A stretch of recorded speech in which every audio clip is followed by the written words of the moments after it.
मोहम्मद मुस्तफा सिद्दीकी साहब जो मेरे बहुत पुराने साथी हैं, जन अधिकार पार्टी के प्रदेश अध्यक्ष भाई चंद्रशेखर पाल जी, हमारे रोज के अध्यक्ष संचालन कर रहे साथी आदरणीय विश्वकर्मा जी, हमारे लोकसभा के प्रत्याशी मौर्य जी, हमारे जन अधिकार पार्टी के राष्ट्रीय महासचिव डॉक्टर दास पासी साहब, राष्ट्रीय महासचिव भाई वीर प्रताप कुशवाहा जी, मंच पर बैठे हुए सभी सम्मानित साथी, हमारे बांदा से चल करके आए जिला अध्यक्ष कुशवाहा जी, और आज चुनावी नुक्कड़ सभा में आए हुए सभी मेरे सम्मानित साथी, नौजवान दोस्तों, साथियों, हम लोग आपके बीच में वोट मांगने के लिए आए हैं। सारी पार्टियों के लोग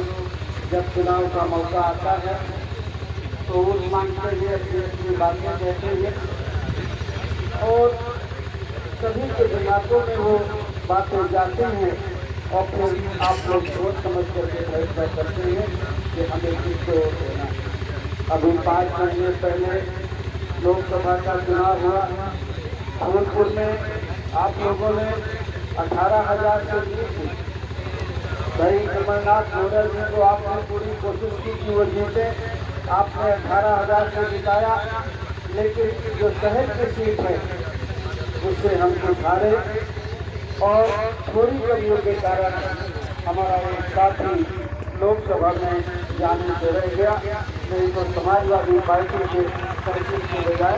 हर कुछ अपनी वहाँ होती। मैं आपके बीच में ये कहने के लिए आया हूँ कि जब लोकसभा का चुनाव हुआ तो मोहम्मद मुस्तफा सिद्दीकी या शाह यादव या मोहम्मद अजीज किसी ने कोई तोड़ कसर नहीं रखा।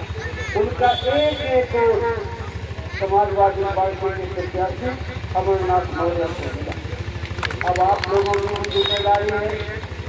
जो हमारे चाहे वो अमरनाथ मौर्य जी के साथी हो,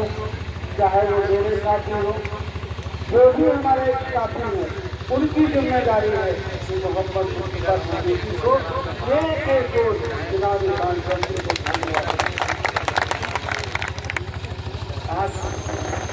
हिस्सेदारी और भागीदारी की बात करते हैं। हम कहते हैं कि भाई जाति जनगणना हो, जाति जनगणना के बाद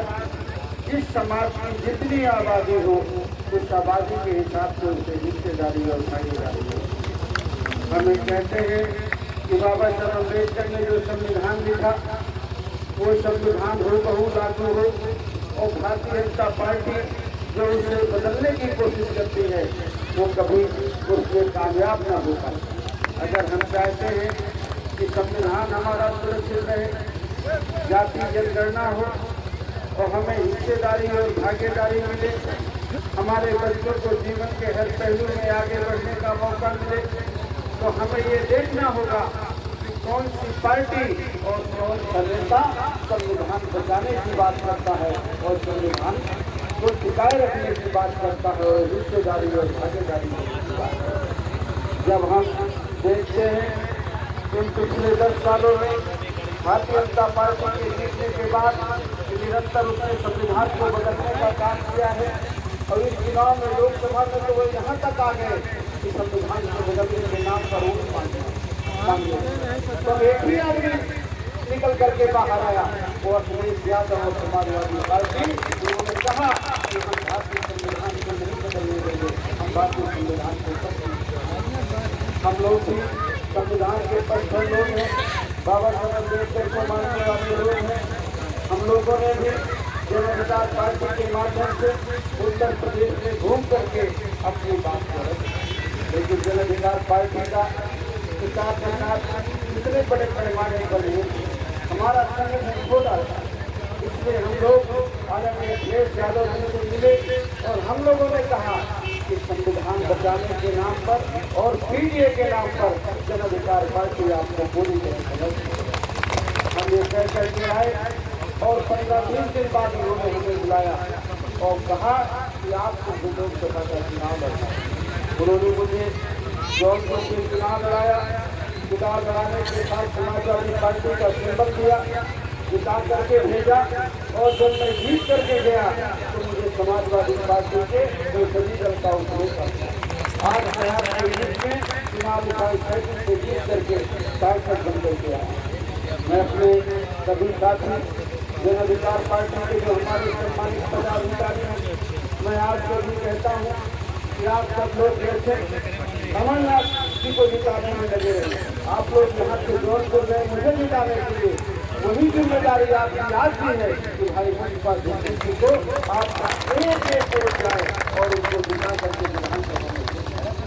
आपकी इसलिए भी जिम्मेदारी है कि भाई मुझपा सिद्दीकी से संबंधित हो, एक वोट से ये नहीं कहा कि ये मौर्य लग रहा है, हम इसको वोट करेंगे। मुझपा सिद्दीकी से ताल में लगने वाला एक वोट आपको आपकी वोट से बढ़ करके उसने चुनावी साइकिल पर वोट दिया और अमरनाथ हो जाते हैं। इसलिए आपकी दूसरा जिम्मेदारी है कि आपका एक वोट, आपके रिश्ते नातों का एक वोट समाजवादी पार्टी के चुनावी साइकिल पर जाना चाहिए। इसलिए भी जानना चाहिए कि अगर हम संविधान को मानने वाले लोग हैं, अगर हम चाहते हैं कि बाबा साहब अम्बेडकर ने जो संविधान लिखा और 26 जनवरी 1950 को लागू हुआ, हम चाहते हैं कि हर देश में हमें हिस्सेदारी और भागीदारी मिले।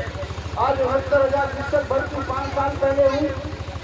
69,000 शिक्षक भर्तियों में हमें 27% का रिजर्वेशन मिला। वैसे हमारा हिस्सा तो बनता है, जितनी हमारी आबादी है 50-52%, शेड्यूल कास्ट का बनता है 23%, लेकिन जब तक हमें 27% मिला है तो हमें 100 में 27%, लेकिन पिछली जातियों को 100 में से 3.5% रिजर्वेशन मिला। उनको 69,000 शिक्षकों में सिर्फ 3.5% मिला। उस पर हमारे 16,000 बच्चे प्राइमरी से टीचर बनने के, नहीं हमारे 16,000 बच्चे बेटियां और बेटी वो प्राइमरी में अध्यापक, और वो हमारी कमी के कारण कि हम लोग उनके बहकावे में आ करके उनके मुसलमान की भावनाओं में बह करके हम लोग उनको जिता। जब 22 में चुनाव आया तो सरकार ने कहा, भारतीय जनता पार्टी के मुखिया ने कहा कि हम ये रिजर्वेशन का कोटा पूरा करें। 22 का चुनाव जीत गए हो, और जब जीत गए तो फिर से उन्होंने हमारे 16,000 बच्चों को भरने का काम किया। और जब बच्चे हमारे हाईकोर्ट इलाहाबाद को जीते तो पीछे से उन्होंने सुप्रीम कोर्ट भेज दिया ताकि सुप्रीम कोर्ट छुट्टी हो जाए और 16,000 बच्चे को कहता हूँ कि अगर हम चाहते हैं कि हमारे बच्चों का उन्हें मिले, उनके हर पहलू में आगे बढ़ने का मौका मिले, एक समान शिक्षा पद्धति हो। हमारे देश में 2 तरह की सुविधा, एक तरफ प्राइमरी स्कूल, एक तरफ प्राइवेट स्कूल। प्राइमरी स्कूलों में कहा गरीब का कमजोर का बेटा पढ़ता है और पब्लिक स्कूलों में हमें इसका कोई विरोध नहीं, लेकिन चाहते हैं चाहे वो प्राइमरी का स्कूल हो, सरकारी स्कूल हो, चाहे प्राइवेट पब्लिक स्कूल हो, पढ़ाई एक तरह की हो, किताब एक तरह की हो, ताकि जब पढ़ करके बच्चा जाए तो गरीब के बच्चे भीड़ भाड़ ना रहे। 1.5 घंटा 2 घंटा लग जाए। जाति जनगणना हो, एक समाज शिक्षा पद्धति हो, कार्यक्रम अच्छा हो, देश बा ठीक बा, लेकिन हम बच्चे करबा काहे में आए थे नहीं। उनके बच्चों को, किसान को, मजदूर को जीवन के हर क्षेत्र में आगे बढ़ने का मौका। और आप जानते हैं कि अगर आप अपनी होड़ की ताकत को पहचान लें तो आप सारी समस्याओं का समाधान हो। इसलिए मैं अपील करूँगा कि आने वाले 20 तारीख को आप अपना एक वोट, अपने साथियों का एक वोट आदरणीय अखिलेश यादव जी ने समाजवादी पार्टी से मेरे साथी भाई मुझपा सिद्दीकी को खड़ा किया है, उनका चुनावी साइकिल के सामने वाले बटन को दबा करके आप अपना इसलिए और आशीर्वाद करके इनको विधानसभा में भेजने का काम करेंगे। मैं अपनी बात